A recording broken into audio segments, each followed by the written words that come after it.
What's up, everyone? Welcome back to another review, and this time we're taking a look at the Disney classic Pinocchio, based off the 1983 children's novel of the same name. Pinocchio tells the story of a little wooden boy who wants to become a real boy. All right, that's the overall story of Pinocchio. Let's briefly go over this movie as fast as we can because at the end of the day, I am a fan of Pinocchio. I loved this movie ever since I was a child. I will put this in my top favorite Disney movies of all time. Pinocchio is just one of those movies that 83, 82 years later will still have that same effect on you. This is one of those timeless movies that just gets better with age. And as it starts to approach its centennial birthday with another maybe less than 20 years or so, the movie still has that childlike effect that it had on you when you watch it, when you first watch it. And when you watch it now back as an adult, you get those fuzzy nostalgic feelings, and it still has that same effect on you in a lot of areas. Of course, when you watch it now with a more adult looking eye, you can pick up on some of the more mature moments that this movie has to offer and some of the darker themes that this movie explores, which it does explore. And when you watch it now with the modern eye, you're like, for 1940, this movie pushed the envelope a little bit, especially with things like Pleasure Island and with Stromboli, like things like that. When you watch it now with a more adult eye, you're like, this stuff was pretty intense when you're watching it as a kid, and you watch it now, you see that stuff. But I'll talk about those. I'll talk about that when I get to that as along the review. But just overall, just my basic thoughts. Pinocchio is a classic. So, without further ado, let's just get to the positives, which there are a lot of. The voice cast in this movie I thought were fantastic. The little child actor who voiced Pinocchio, I thought did a really good job. He never comes across as annoying. He brings that right sense of just good-hearted naivety to the character of Pinocchio, and I enjoyed it. And we have to like this voice actor because Pinocchio, he is the lead character, and if the child actor you got is not good and comes across as graining or annoying, then you're not gonna want to root for Pinocchio. But luckily, Walt Disney was able to find a child actor that can fit the role perfectly, and he did. And when you watch this movie, yes, you're watching an animated movie, but the characters feel so real, and the writing is, for the most part, really well done. Pinocchio really does acts like a wooden boy, but he really comes across as a real child. And a lot of that has to do with his interactions with the old man Geppetto, the toy maker who builds Pinocchio. He's this lonely guy who wants a son. He lives with his pet cat and little fish named Figaro and Cleo. Then one day he just decides to build himself a real boy. And the relationship between Pinocchio and Geppetto is very heartwarming. And that is the backbone of this movie. And again, they played their roles exceptionally well. I really like the relationship between Pinocchio and Geppetto. It's a real father and son relationship, and I like it a lot.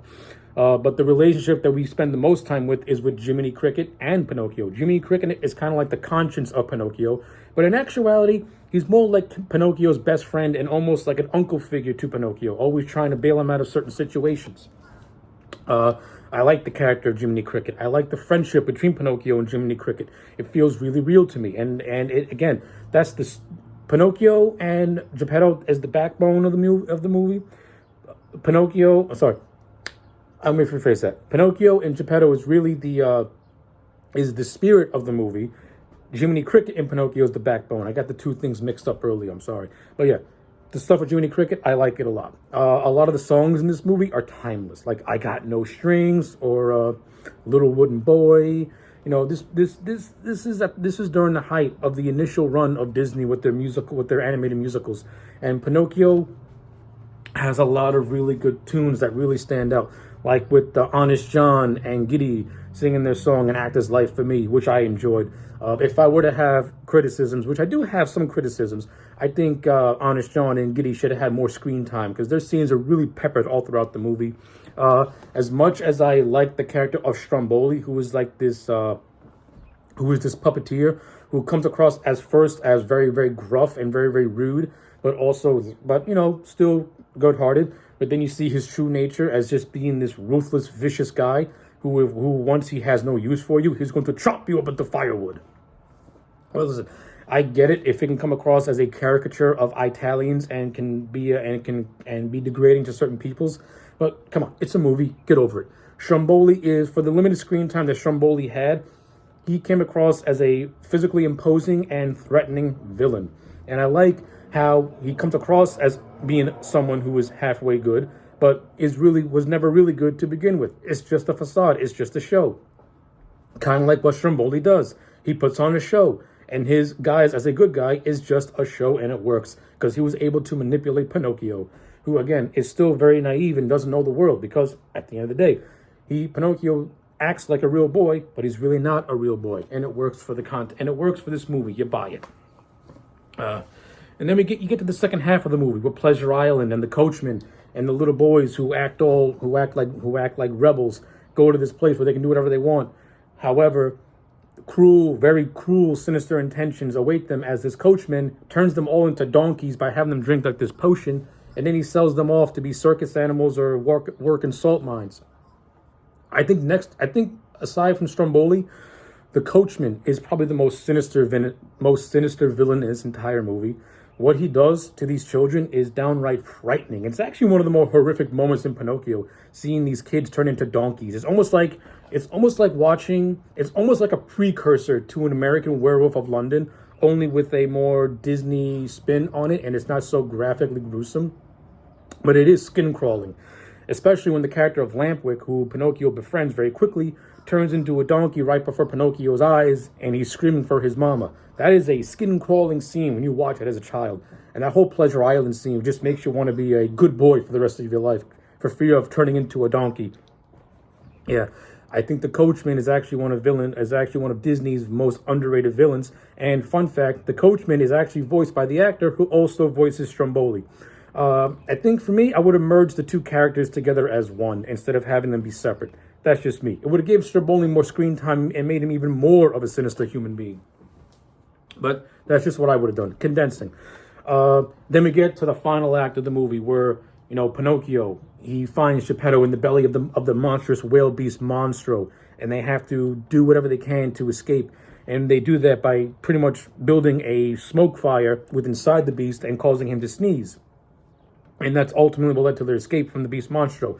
And I think that the whole third act is actually really well done.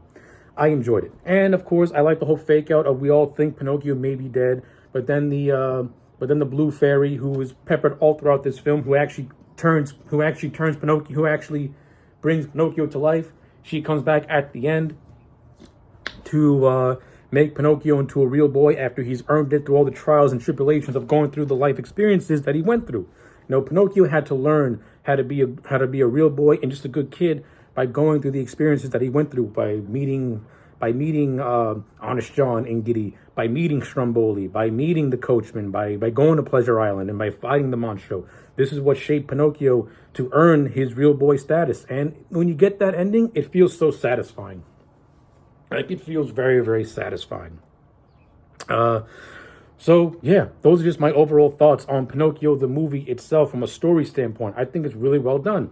Now, again, I mentioned some minor criticisms, how I would have merged Stromboli and the coachman together. I would have expanded more of Honest John and Gideon. I also would have given more closure to the boys of Pleasure Island, because the movie just leaves it very open that their fates are very, very grim. And we don't know, and we never really know how long they stay donkeys. We don't know if it's permanent. We don't know if it's only temporary. The movie never explains that. We never got closure on that, and the movie kind of forgets about it when you get to the end of the movie. So it's like, that's kind of dark. That's dark. And Disney was known for doing dark shit during the 1940s, where they weren't pulling any punches. I mean, now, they pull punches more, and you get more, happy endings. But during this time, a lot of certain moments got left open-ended, and Pinocchio is one of those things. But that's just how I feel about it. But as an overall package, Pinocchio, 82 years later, still holds up, still a classic, still a favorite Disney movie of mine. That's why I give it a solid 9 out of 10. Near perfection for me. So yeah, those are my thoughts on Pinocchio. Let me know yours in the comment sections down below. Like this video and subscribe, and I'll check you back next time for more.